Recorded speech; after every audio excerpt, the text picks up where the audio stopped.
നമസ്കാരം. നമ്മുടെ കേരളത്തിലെ മാധ്യമപ്രവർത്തകർക്ക് എങ്ങനെയാണ് ഒരു ദുരന്തം ഉണ്ടാകുമ്പോൾ അത് റിപ്പോർട്ട് ചെയ്യേണ്ടത് എന്നുള്ളതിൻ്റെ ഒരു ഉത്തമ മാതൃകയാണ് കാശ്മീരിൽ വെടിയേറ്റ് മരിച്ച രാമേന്ദ്രൻ്റെ മകൾ ആരതിയിലൂടെ നമുക്ക് ലഭിച്ചിരിക്കുന്നത്. വസ്തുത എങ്ങനെ അവതരിപ്പിക്കണം, ഏത് രീതിയിൽ അവതരിപ്പിക്കണം. സ്വന്തം അച്ഛൻ്റെ മരണമാണ് ആരതി റിപ്പോർട്ട് ചെയ്തത്.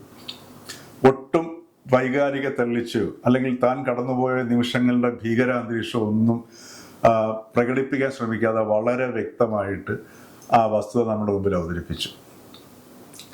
എന്നാൽ ആ സംഭവത്തിൻ്റെ മുഴുവൻ ഭീകരതയും കാണികളിലേക്ക് പകരുകയും ചെയ്തു. ഇത് മാധ്യമങ്ങൾക്കൊരു വലിയൊരു വെല്ലുവിളിയായി ഈ ആരതിയുടെ ഈ ഒരു റിപ്പോർട്ടിംഗ്. കാരണം അവർക്കും ഒരു പരിധി വരെ ഈ മിതത്വം അവരുടെ റിപ്പോർട്ടിങ്ങിൽ പാലിക്കാൻ നിർബന്ധിതരായി. ആ പരമ്പരാഗത പൈങ്കിളി രീതികളൊന്നും പ്രയോഗിക്കാൻ പറ്റിയില്ല. എന്നാൽ രാമേന്ദ്രൻ്റെ ശവസംസ്കാര ദിവസം ആ പൈങ്കിളി ശീലത്തിൽ നിന്ന് പൂർണ്ണമായിട്ട് ഇവർക്ക് പിൻവാങ്ങാൻ പറ്റുന്നില്ല.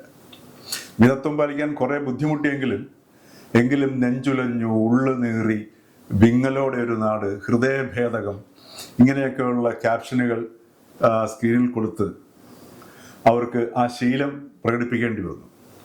ഇതൊക്കെ കാണികളുടെ ഉള്ളിൽ ഉണ്ടാവേണ്ടതാണ്.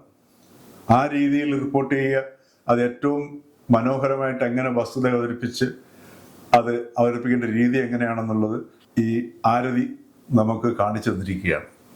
യഥാർത്ഥത്തിൽ കോട്ടയത്ത് നിന്ന് പിറവിയെടുത്ത് തഴച്ച് വളർന്ന് കേരളം മുഴുവൻ സർവ്വവ്യാപിയായി മാറിയിരിക്കുന്ന ഈ പൈങ്കിളി മാധ്യമ പ്രവർത്തനത്തിൻ്റെ നെഞ്ചത്തേറ്റ ഒരു വെടിയാണ് ശരിക്കും ആരതിയുടെ സ്വന്തം അച്ഛൻ്റെ മരണത്തെക്കുറിച്ചുള്ള റിപ്പോർട്ടിംഗ്.